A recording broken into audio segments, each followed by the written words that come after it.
Let me guess how your day usually ends. Phone in hand, scrolling through videos, reels, watching something on Netflix or on any other OTT platform.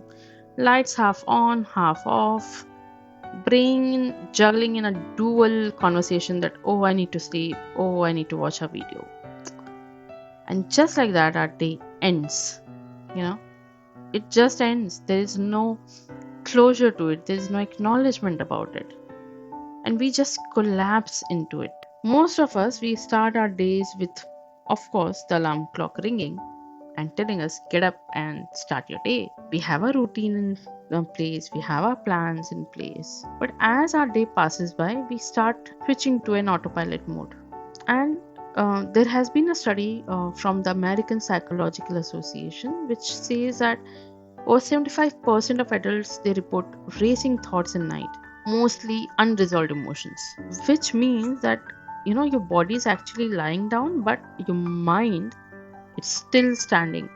And when this happens, you know what actually happens along with this?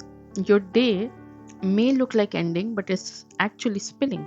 It is spilling into your sleep, into your mood, into your emotions, into the next morning also. And that's what we say is an emotional fatigue, which often is not because of big traumas, but small, ordinary days and their unprocessed emotions. And that is why we often feel that, oh, I'm feeling so tired even after resting for hours. Personally, for a long time, I ended my days like this, mentally grading myself. I would say that, okay, what I didn't do, what I should have done better, what could have gone differently. Very productive, very kind to myself, very structured.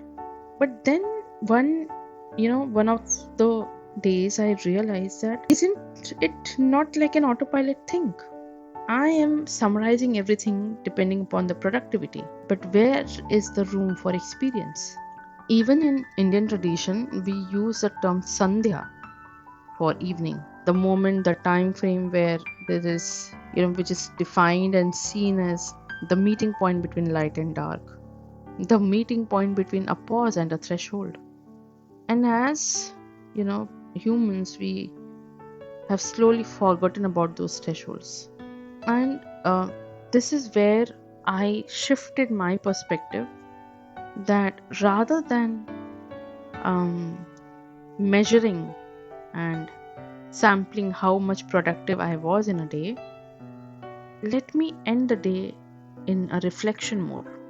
And that is where I labeled it into three L's: L1, L2, and L3.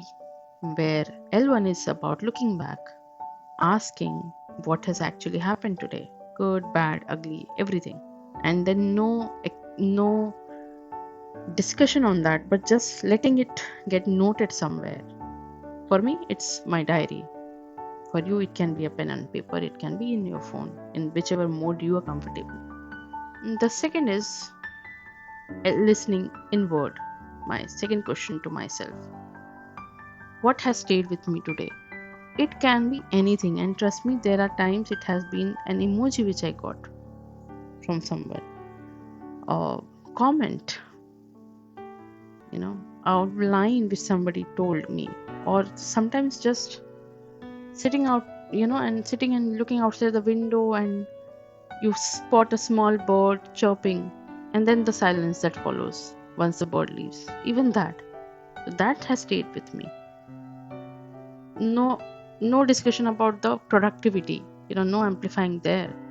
And in doing so, I realized that even neuroscience has always spoken about it, that emotional memory is very strong than the event memory.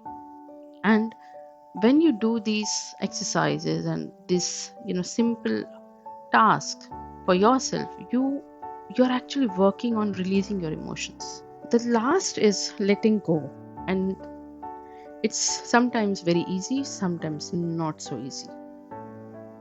But I still write every day that what can I leave here today? Not with any agenda, nothing, just one thought or two, that what can I leave here today, and I can go to bed peacefully. And by doing so, I'm not trying to solve something instantly. and just letting it go. That's it. And trust me, it does not take more than 5 minutes. It hardly takes any time. But this exercise is far better than leaving your body at the end of the day in an autopilot mode. Psychologists have called this kind of thought process and exercise as a cognitive offloading, where you name the experience and train your brain to stop looping around it. So, to put it simply, when you reflect, you are actually calming your nervous system, and thus that would show result in the way you sleep, the way you wake up next day, and the way you take your day forward next day. I remember there was a lady in one of my workshops, and she told me when she joined, she had her reasons of joining the workshop for Mandala. And when we were taking reflection from the participants, she mentioned that, Sushma, I often felt that I was tired. I was tired of this and that. But when I sat here doing this calmingly and reflecting upon those simple questions, which I usually do during the workshop, I ask them simple questions to reflect upon.